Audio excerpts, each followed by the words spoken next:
तर चला तर मित्रांनो, आपलं स्वागत आहे नवीन ब्लॉग मध्ये. आज आपली फरारी आहे घरी, आपण निघालोय मोटरसायकलवरी. व्हिडिओचा मुद्दा असा की आपलं नवीन अल्बम येतोय, त्याकरता आपण लोकेशन म्हणायला चालू आहे. आणि पाहता पाहता मला एक कलाकार भेटले इथे, आणि त्यांच्यामधनं भरपूर जणांनी फॉलो केलं होतं. आणि त्यांनी सांगितलं, सर तुम्ही कुठले काय विचारलं, आम्ही तुम्हाला बघितलंय, आम्ही तुमचे व्हिडिओ बघतो, लाईक करतो, कमेंट करतो. मग ते सगळे मला पिलखोडची टीम भेटली आणि त्यांनी सगळ्यांनी मग मला पाहून आनंद व्यक्त केला. स्विमिंग मधनं बाहेर आले, हँडशेक केला, सेल्फी काढले आणि खूप धमाल केली. आणि नंतर म्हटले की सर प्रदीप सिंग राजपूत दादा यांचं युट्यूबला चॅनल आहे, हे खानदेशी गाणे बनवतात. यांना लाईक करा, शेअर करा, सबस्क्राईब करा. हे आपल्या इथं लोकेशन बघायला आलते. आता यांचं पुढच्या महिन्यात इथं गाण्याचं शूट आहे. तरी गाणं आवडल्यास तुम्ही लाईक करा, शेअर करा. एक आज आपल्याला भेटायला लाईक करा, फॉलो करा. जय खानदेश. जय खानदेश. आणि बोलता बोलताच मित्रांनो, त्यामधला एक हुशार विद्यार्थी साई, त्याने लगेच माझी प्रत्यक्ष मुलाखत घेतली आणि इतका छान बोलला मित्रांनो तो.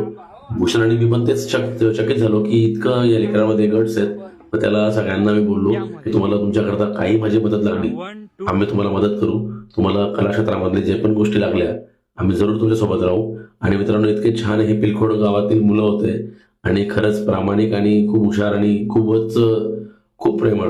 मग काय, खूप धमाल करायची त्यांना होती. आणि ते म्हटले, सर आपलं मन खानदेश एक नंबर गाणं आहे ना, त्या गाण्यावर आपल्याला रील बनवू सर आपण, कारण की खानदेश करता तुम्ही गाणं बनवलंय, खूप आवडलंय सर आम्हाला ते. आणि मग लगेच हा रील तयार झाला आणि या रीलची अशी कहाणी होती मित्रांनो. खूप मजा आली आणि ह्या लेकरांना खरंच मी म्हणतो ना, हे सगळेजण खूप मोठे हो, यांना निरोगी आरोग्य लाभो. आणि सगळ्यात मोठी गोष्ट, या लेकरांनी भारताकरता, महाराष्ट्राकरता, आपल्या खानदेश करता खूप मोठे मोठे कार्य करो, असंच देवाचरणी प्रार्थना करेल. मित्रांनो, या लेकरांच्या आई वडिलांचे पण खूप आभार की त्यांनी त्यांना छान संस्कार दिले. जय महाराष्ट्र, जय खानदेश.